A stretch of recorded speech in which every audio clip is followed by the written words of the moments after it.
Makam kebudayaan tinggi. Terbaring sejarah manusia, tersimpan rapi dalam sebuah peti. Pindah ke negeri Kufah. Pergi melihat segala kubur Rasulullah serta segala kubur nabi-nabi yang ada di Madinah dengan beberapa bunyi-bunyian.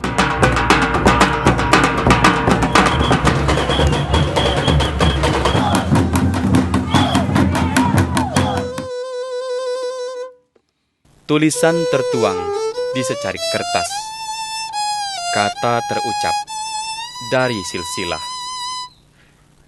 Seni budaya tersaji dalam karya, menjadi warna dalam bingkai cerita.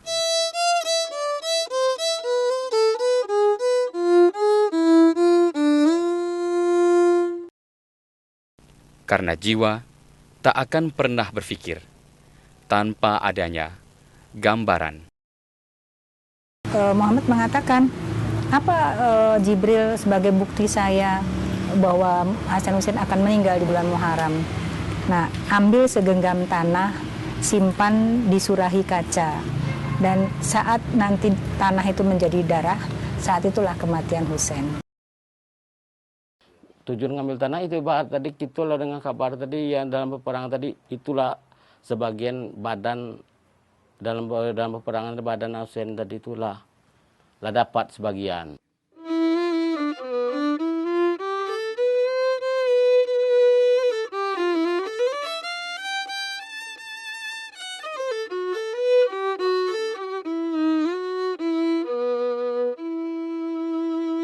Itu kan ada organisasi. Itu di bawah organisasi. Kami tidak mendapat peraturan dari kalian dan kalian tidak memanggil atau mengundang kami dan bermusyawarah dengan kami kemana kami harus duduk.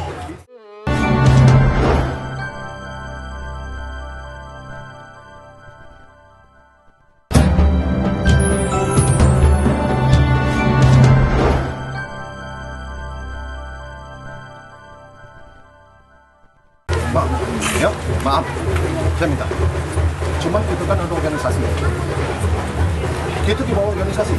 Kami tidak mendapat peraturan dari kalian dan kalian tidak memanggil atau mengundang kami dan bermusyawarah dengan kami kemana kami harus duduk.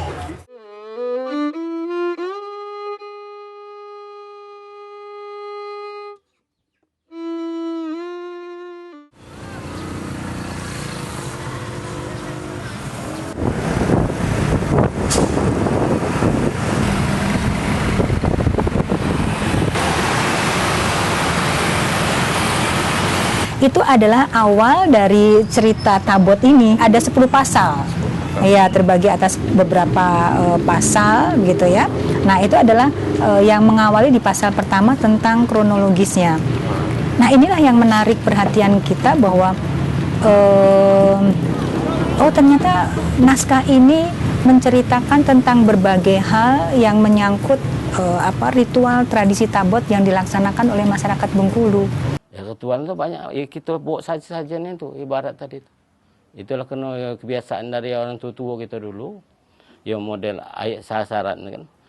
Ayo bubur putih merah, air sorbat, kopi pahit, air sendana.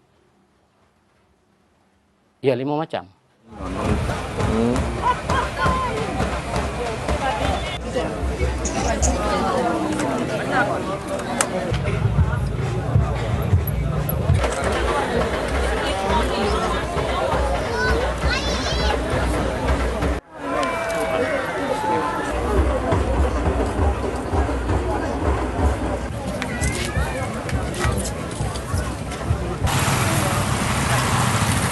Kalau di pasal 2 itu dikatakan bahwa ini ya, pada hari 4 menjelang 5 Muharram gitu ya, orang membuat tabot itu mengambil batang pisang. Nah, batang pisang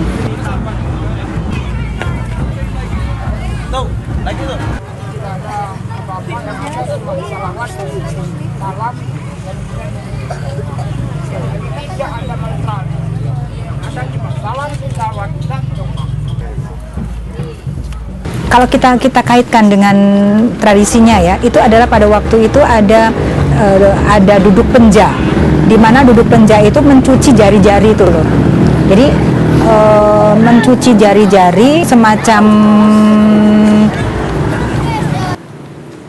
kuningan atau apa ya, dulu katanya emas begitu, tapi sekarang sepertinya kuningan.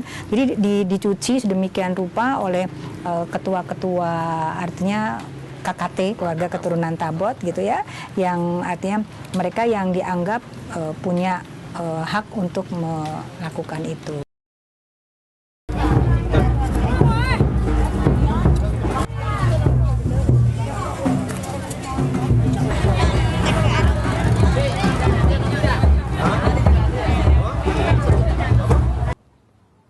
Itulah yang kita bawa, model jari-jari, tanah itu dalam malam 1 Muharram tadi itu kan, nah, itu ibarat bagian badan juga loh.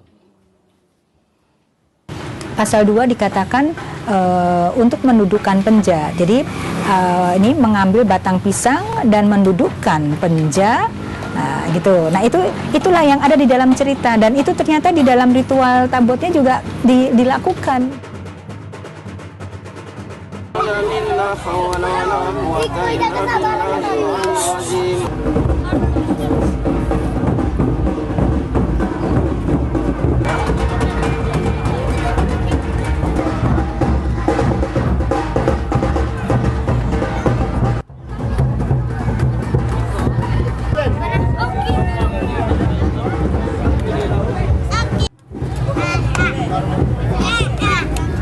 Di mana pada waktu itu Amir Hussein menikah.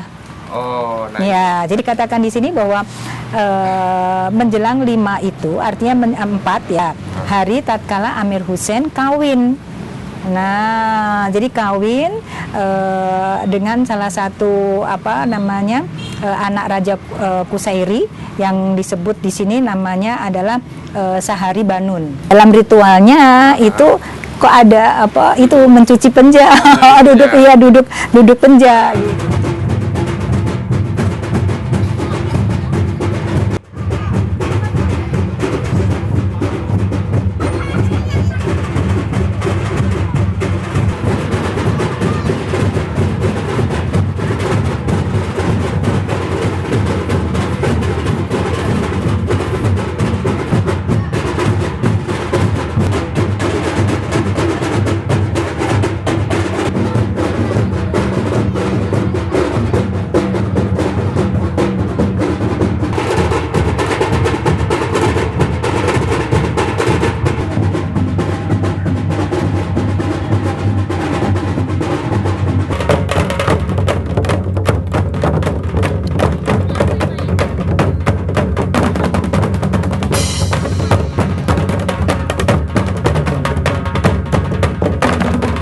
Dikatakan bahwa pada pasal 3 itu ada di mana hari kelima itu dikatakan di sini pada hari ke-6, jadi malam ke-7 Muharram ya Mas ya.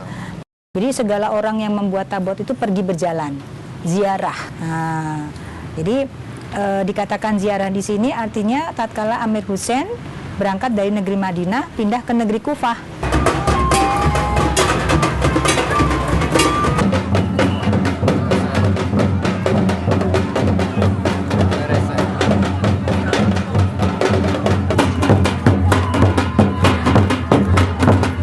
Untuk melihat segala kubur Rasulullah, jadi ziarah gitu ya, dan kubur para nabi-nabi yang lain. Itu dilakukan pada hari ke-6 bulan Muharram. Itu diisi pasal 3.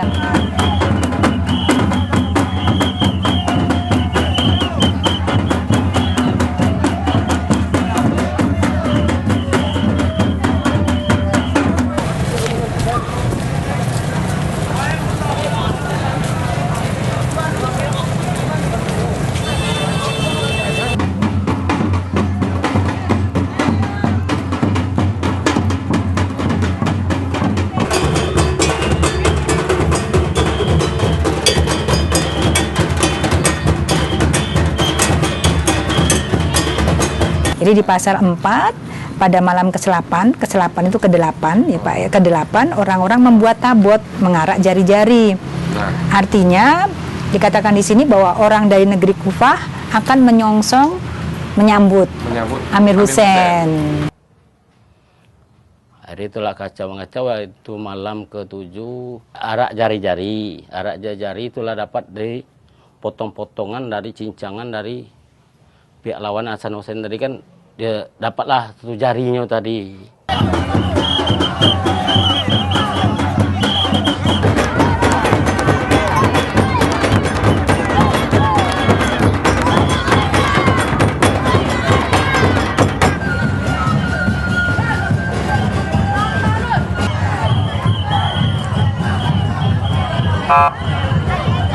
Disampaikan pada hari ke-9 di bulan Muharram itu laskar dari negeri Damsyik itu datang ke Sungai Kurtasi.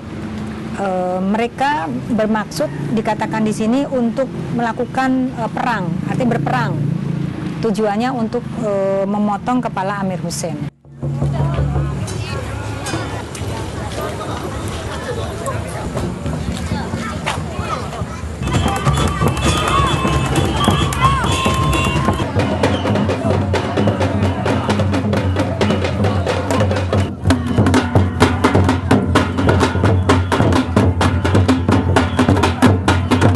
Diceritakan di pasal 5 adalah pada hari ke-9 laskar dari negeri Damsyik datang ke Sungai Kurtasi ya, bermaksud untuk berperang dan memotong kepala Amir Hussein. Malam ke-9-nya itu orang yang membuat tabot itu mengarak sorban namanya. Gam itu dilapai untuk makan dari rombongan itu lapai meradai-radai. Jadi tabot adalah satu media.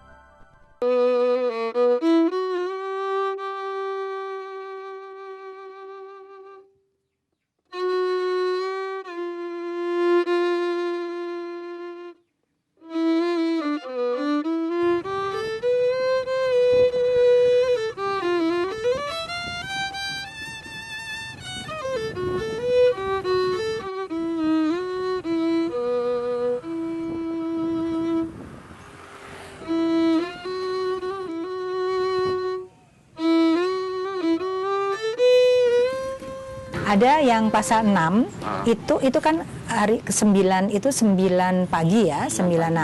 Pada malam ke-9-nya itu orang yang membuat tabot itu mengarak sorban namanya.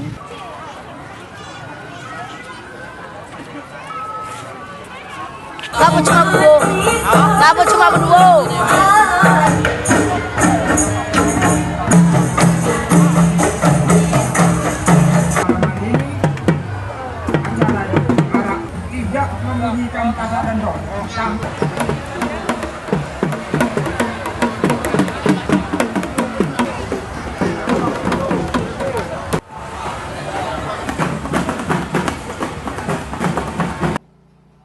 Itulah namanya arak sorban. Arak sorban itulah nama arak sorban itulah dapat kepalanya itu. Artinya kedua pihak laskar itu berkelahi memakai pakaian peperangan masing-masing. Jadi pasukannya Hussein dengan pakaian kebesarannya, pasukannya Yazid itu juga dengan pakaian kebesarannya.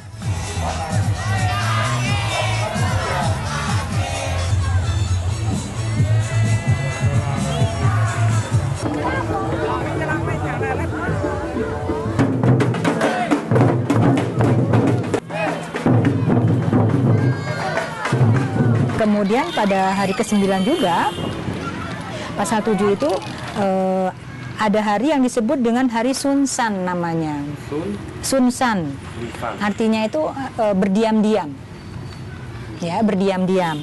Artinya kaum dari Amir Hussein menghimpun anak cucunya untuk artinya berdiam diri.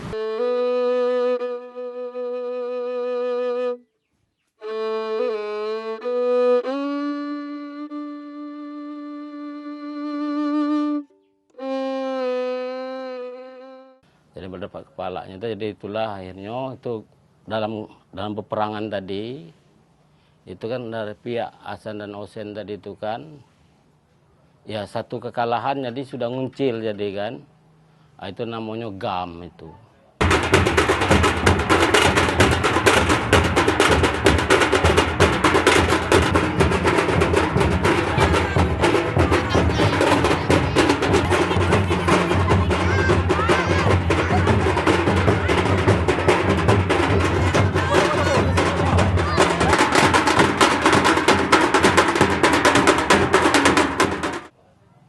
GAM itu dilapai untuk makan dari rombongan itu lapai meradai-radai tadi.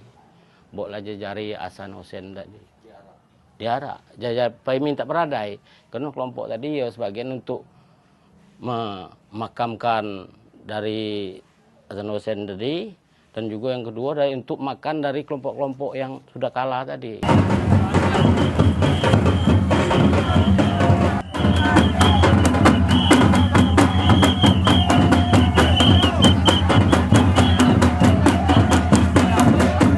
Malam ke-10 itu di pasal 8 diceritakan orang mengarak tabot namanya, artinya Amir Husein telah terbunuh oleh laskar Raja Yazid di tanah Padang Karbala. Dan yang membunuh Amir Husein itu satu orang hulu balang dari Raja Yazid namanya Sumarlip. Pada malam itu juga, segala orang-orang laskar Raja Yazid telah bersuka-sukaan, minum-minum dan sebagainya. Mereka berpesta kan, karena merasa kemenangan itu. Nah, pada waktu itu datanglah salah satu orang yang bernama Nastal, kawan dari Amir Husein sendiri. Hendak mengambil mustika yang ada di dalam pinggangnya Amir Husein. Jadi pada waktu itu setelah Amir Husein meninggal, malam ke-10 itu. Maka Nastal mau membuka pinggangnya Amir Husein, maka mayat Amir Husein itu menampar muka Nastal.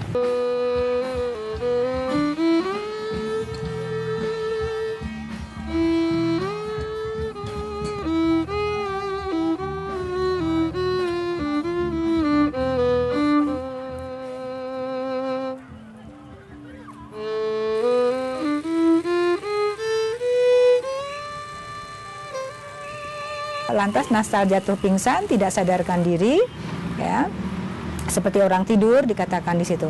Nah, maka di dalam pingsannya itu kelihatan awan rupa-rupa, serta beberapa amparan di bawah malaikat dibentangkannya di Padang Karbala, dan serta beberapa banyak maligai di bawah nabi-nabi. Ini dalam bahasa lama ya. Serta anak-anaknya bidadari ditaruhnya di atas amparan tadi akan mengunjungi mayat Amir Husein. Jadi keluarga dan sebagainya itu dalam kondisi si Nastal pingsan itu dia seperti melihat awan tuh berarak gitu ya, mengiringi artinya ada bidadari, kemudian ada hamparan yang begitu luas itu untuk mengunjungi mayatnya Amir Husein. Nah, di pasal 9 pada hari ke-10-nya, ya, pada hari ke-10 Muharram itu membuang tabot namanya. Artinya apa? Segala nabi-nabi, malaikat, anak-anaknya bidadari menguburkan mayat Amir Husein serta segala yang mati syahid di Padang Karbala.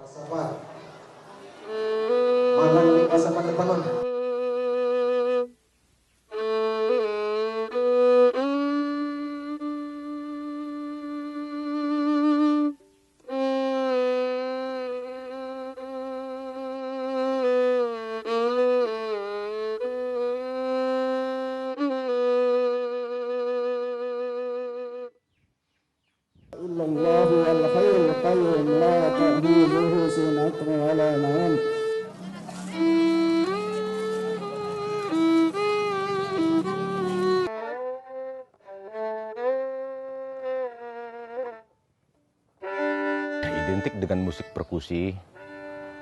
Jadi tabot adalah satu media rasa. Jadi rasa kedukaan itu musiklah menjadi jembatan untuk penyampaian, penuangan perasaan, bagaimana kepedihan kaum Islam pada saat itu.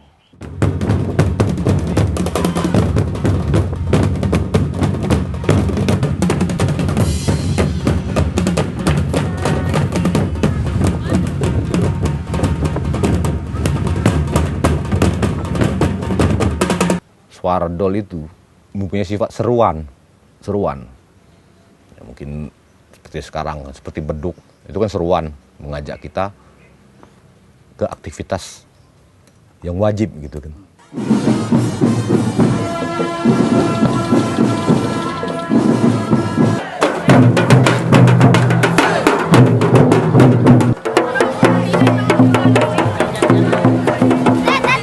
Jadi kenapa dol selalu ada di setiap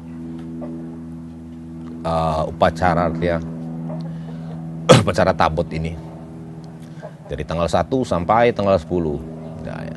Jadi itu masing-masing mempunyai makna tersendiri ya, dari mulai tanggal 1, tanggal 2, tanggal 3, terus maknanya dari mulai tetap dol itu tetap ada gitu kan.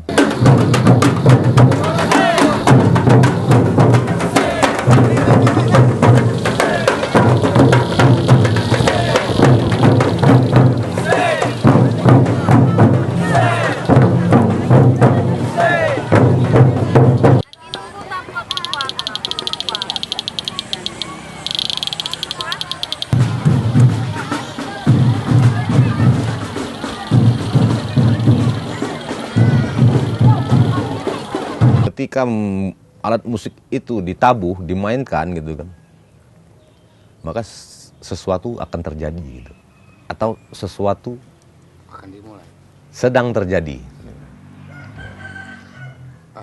atau sesuatu telah berakhir. Di sini musik mewakili daripada cerita tabot, mewakili, jadi menguatkan roh tabot ini. Jadi tanpa musik dol, tabot itu seperti hambar. Jadi seperti sejarah kehilangan makna gitu. Seperti lukisan kehilangan bingkai.